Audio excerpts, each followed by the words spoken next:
Hello, it's Dr. Donna, and welcome to another episode of my podcast, Soul Talk and Psychic Advice. You know what to do, so why can't you do it? You know what I mean. You already know what to do. Have you ever said to yourself, I know what I need to do. I know I need to set the boundary. I know I need to stop answering that person's calls every time they need something. I know I need to leave the relationship. I know I need to start the business. I know I need to post the video. I know I need to stop overgiving.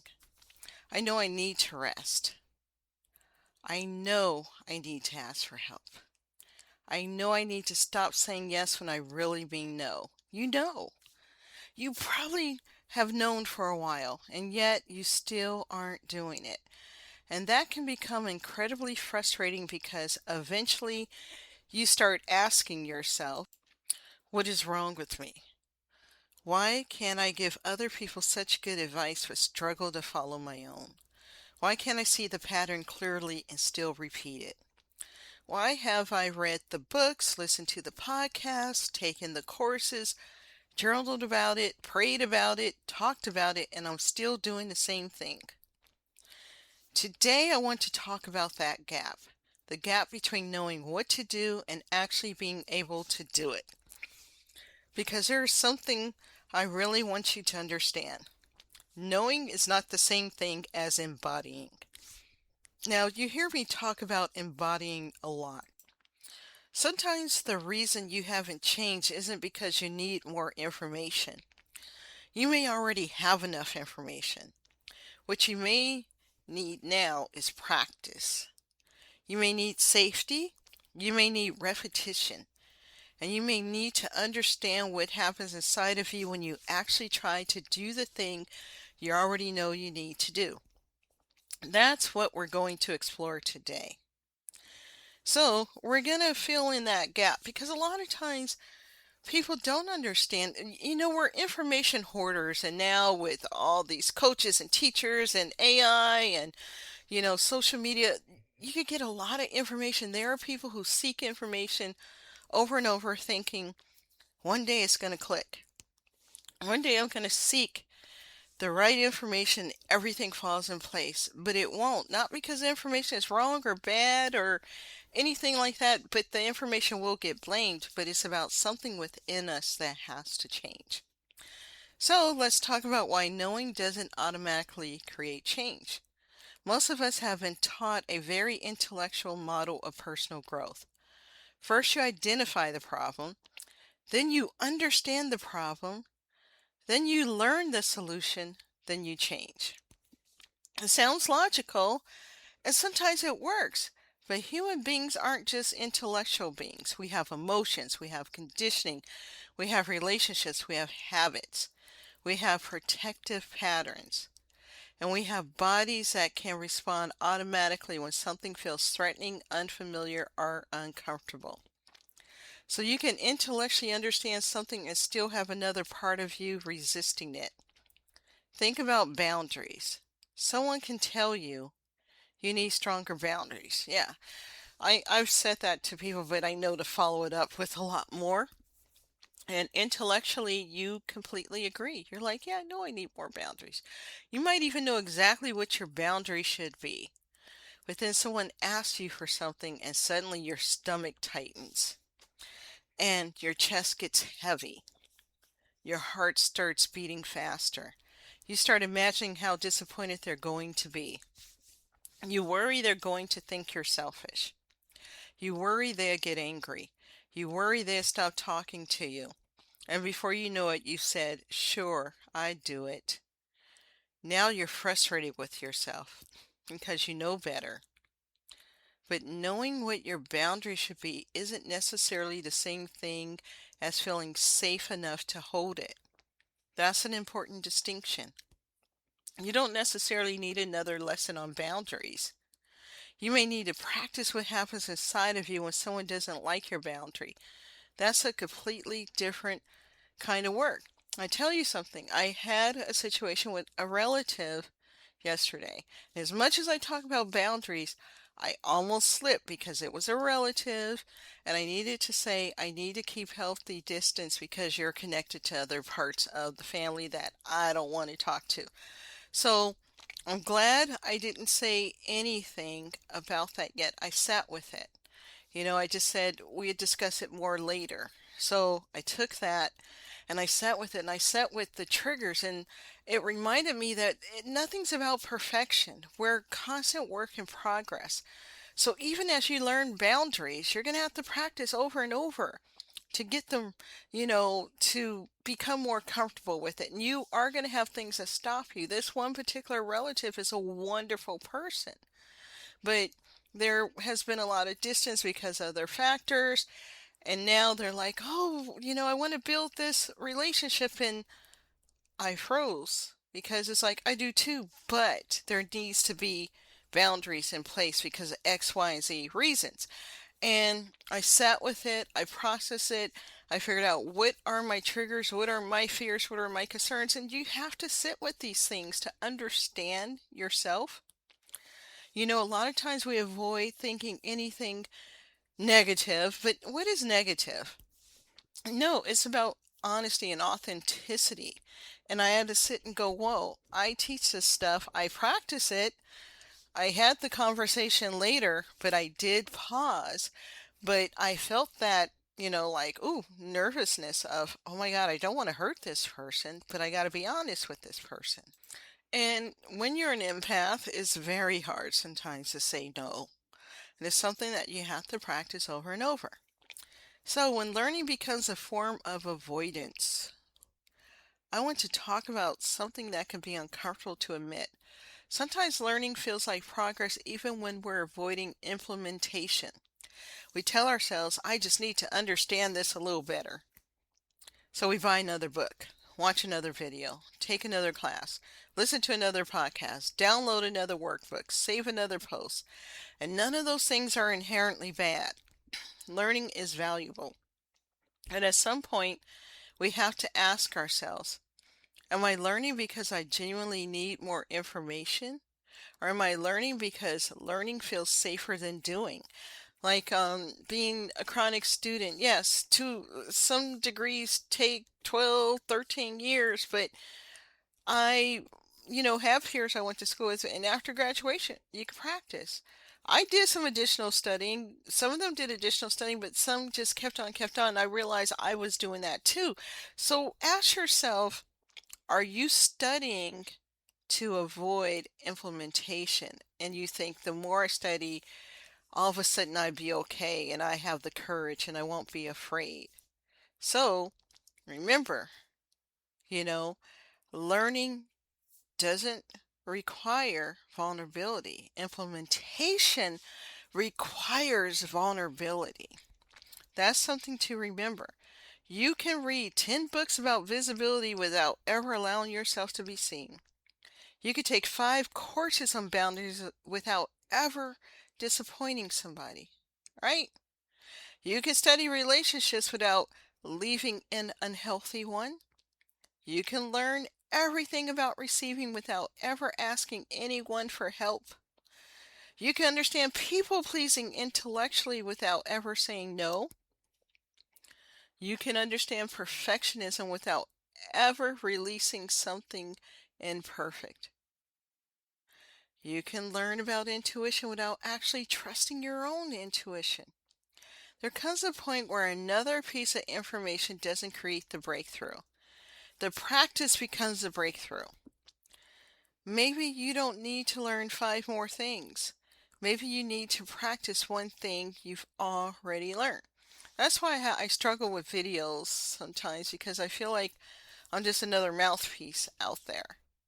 And I like the podcast because I can explain things better, especially when Instagram says you got to do a 3-minute video. And it's like, no, I need 9, 10 minutes. But everything should be about learning, but also implementing. Your old patterns probably served a purpose. Yes. One reason change can be difficult is because we tend to treat our unwanted patterns like enemies. We say, I hate that I'm such a people pleaser. Why do I always overgive? Why can't I stop rescuing everybody? Why am I such a perfectionist? Why am I afraid to put myself out there? But instead of immediately asking, how do I get rid of this? Try asking, what has this pattern been doing for me? Because patterns usually persist for a reason. Maybe people pleasing helped you maintain connection. Maybe overgiving made you feel valuable. Maybe perfectionism helped you avoid criticism. Maybe staying invisible helped you avoid judgment. Maybe being a fixer gave you an identity.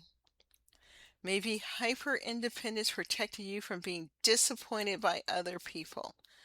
Maybe never asking for help meant nobody could reject you.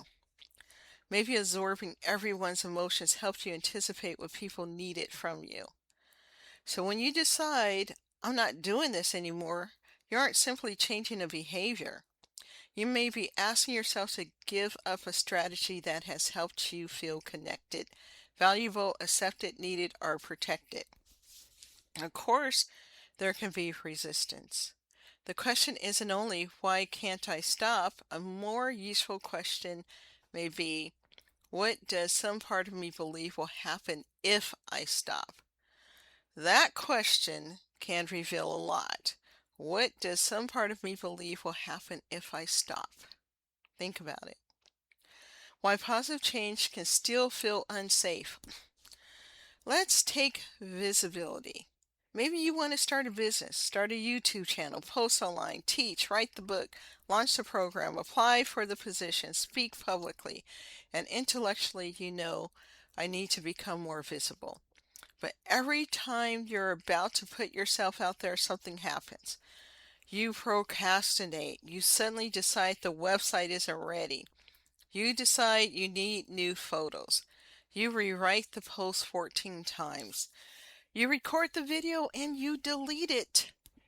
You decide you need another certification first. And people don't even really look at your certifications. Only people who are going to criticize you are going to ask you about your certifications. People never really ask me.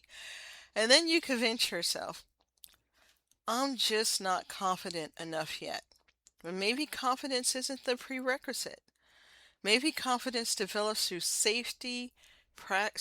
through safely practicing visibility. So maybe confidence develops through safely practicing visibility. Start small. Post something without checking it 20 times. Allow yourself to be seen without controlling everyone's response.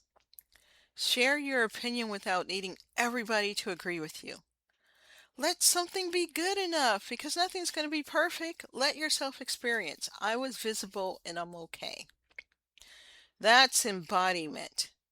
Your experience begins teaching you something that information alone couldn't teach you.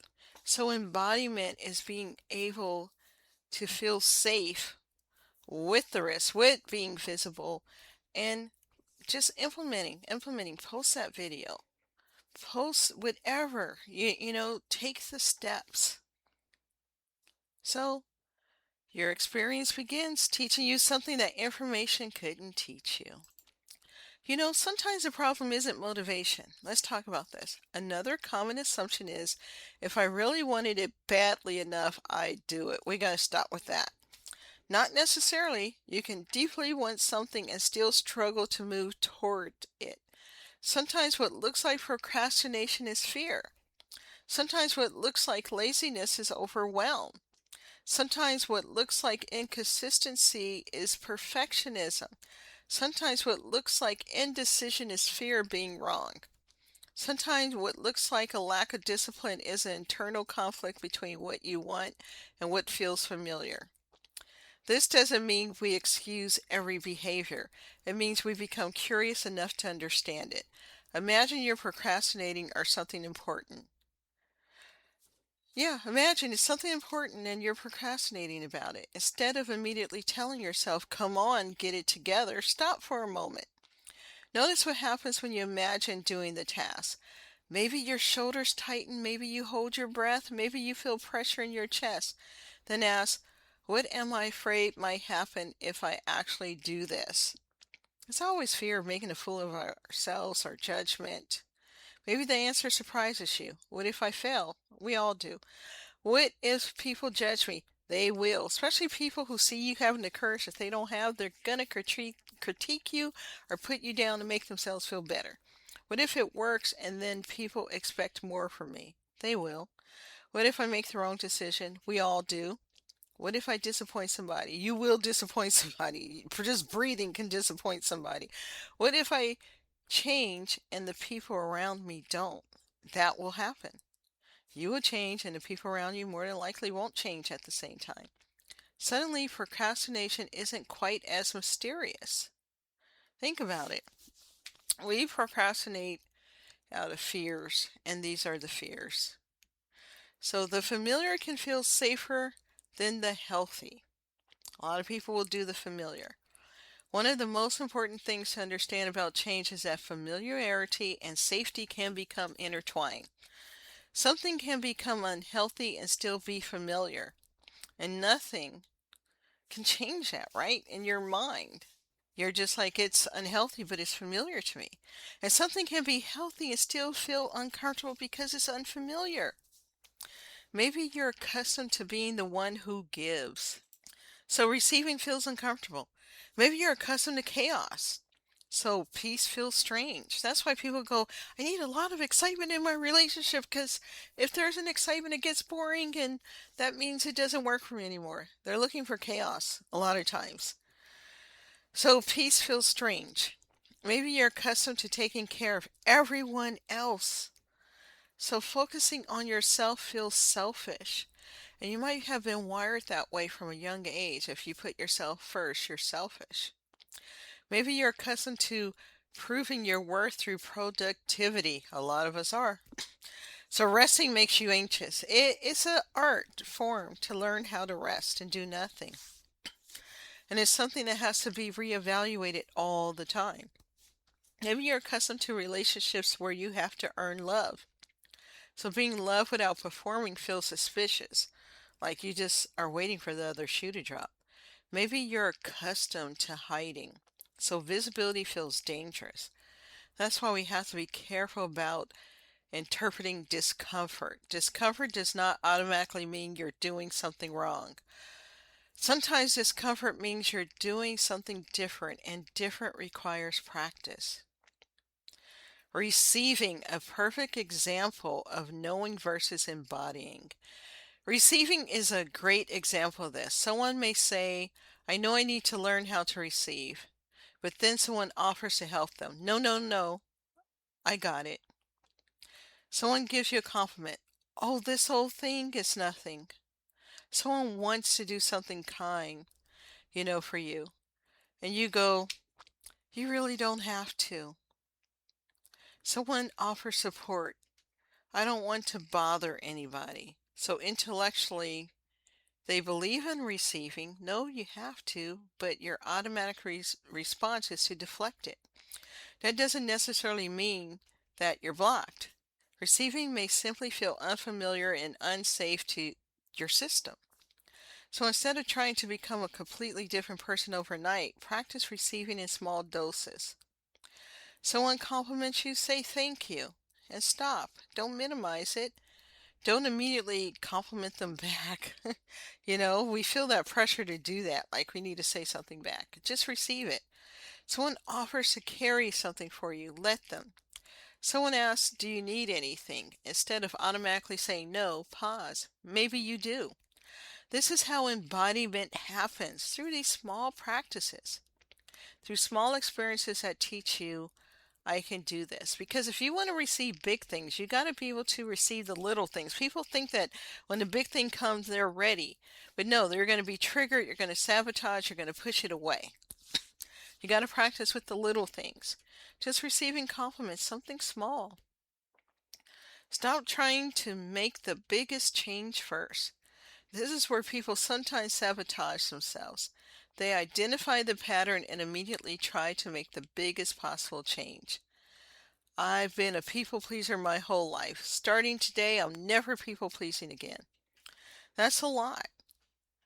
Instead, what would happen if you practice one small no instead of I'm going to become completely visible What if you posted one thing you've been afraid to post? Instead of, I'm never rescuing anyone again, what if the next time somebody brings you a problem, you wait before offering a solution? Instead of, I'm going to become amazing at receiving, what if you let one person help you this week? That's receiving, needing help. Doesn't mean you're weak, doesn't mean you can't do it all and be superwoman. Small doesn't mean insignificant. Small creates evidence, and evidence can be powerful because each experience tells you, I survived saying no. I survived disappointing someone. I survived being visible. I survived asking for help. I survived doing something imperfectly. I survived not fixing it. Yeah. I survived letting somebody else take responsibility for themselves. Imagine that. That's how a new pattern begins. So here's a good embodiment practice. Let's do something together. If you're somewhere where you can safely pause for a moment, take a slow breath. You don't need to force yourself to relax. Just notice yourself. Notice your feet. Notice where your body is supported. And think about one thing you've been saying. Think about it. I know I need to do this. Just one. Maybe it's, I need to set a boundary. I need to rest. I need to stop rescuing someone. I need to make the appointment. I need to start the project. I need to post a video. I need to have the conversation. I need to ask for help. I need to make a decision. Now ask yourself, if I already know what to do, what makes actually doing it difficult? Don't rush to answer. Notice your body. Does anything change when you imagine taking the action? Maybe your breathing changes. Maybe your jaw tightens. Maybe there's tension in your stomach. Maybe your shoulders rise. Maybe you feel restless. Maybe you immediately want to distract yourself. Just notice and take another breath. Now ask yourself, what am I afraid might happen if I actually do this? Maybe you're afraid someone will be upset. Maybe you're afraid to fail. Maybe you're afraid to succeed. Maybe you're afraid of being judged. Maybe you're afraid to make the wrong choice. Maybe you're afraid someone will leave. A lot of people are afraid of someone leaving. The abandonment issues come up big.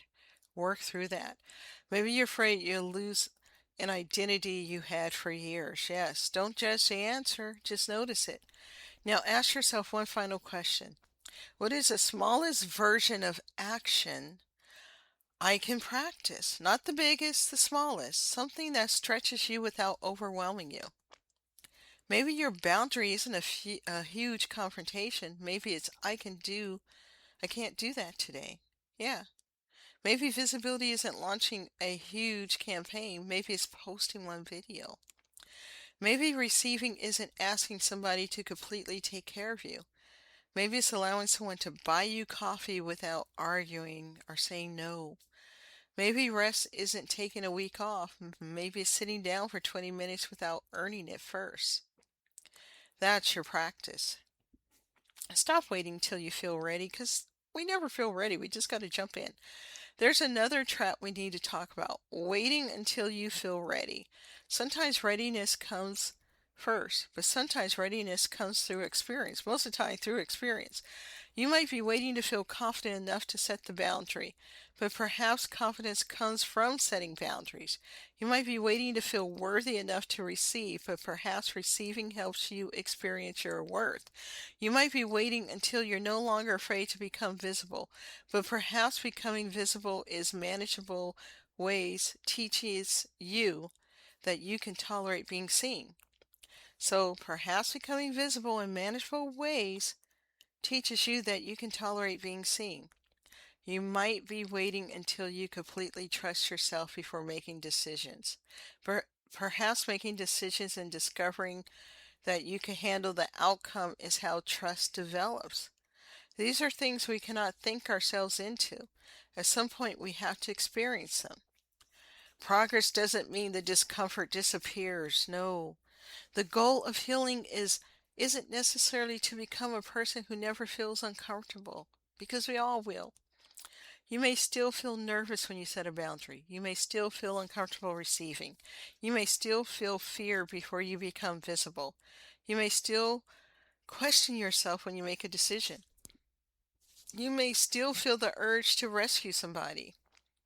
Progress may look like noticing the old response and making a different choice anyway. Maybe you say no while your heart is beating fast. Yeah, it will when you first start saying no. Maybe you post a video while feeling vulnerable. Maybe you let somebody be disappointed in you without rushing to repair it. Don't let them be disappointed. Maybe you rest while part of you says you should be doing something. Maybe you receive the compliment even though your instinct is to minimize yourself. That's practice, and practice becomes embodiment. Embodiment sounds like a big fancy word to some people, or some woo-woo thing, or some yoga thing, but it really is taking small steps into making changes and being who you want to be authentically. And it is about setting boundaries and putting yourself first and stopping the people pleasing and overgiving and, rescuing and saving and learning to be present with yourself, even when it's uncomfortable. When it's uncomfortable to put yourself first. So I'm going to close this out. Maybe you don't need to know more. So I want to leave you with this. If you keep saying, I know what I need to do, so why can't I just do it? Stop using that question as evidence that something is wrong with you. Instead, get curious. Ask, what happens inside of me when I try to do it? What am I afraid will happen if I change? What has this old pattern been protecting or providing for me? And most importantly, what is one small way I could practice a new behavior? Because maybe you don't need another book. Maybe you don't need another course. Maybe you don't need another person telling you what you already know. Maybe you already know enough. And now it's time to practice what you know. Not perfectly, not all at once, one boundary, one no, one request for help, one moment for a rest. One moment of just resting, one perfect, moment of resting. One imperfect post, one decision you allow yourself to trust, one opportunity to receive, one small experience at a time, because knowing can show you the direction. But embodiment is what allows you to begin living it. So thank you for spending this time with me today. And until next time, remember, you don't have to know everything because it's not necessary. You don't have to know everything before you change your life. Sometimes the next step is simply practicing what you already know. So again, thank you for listening. Have a great day, and I see you in the next episode.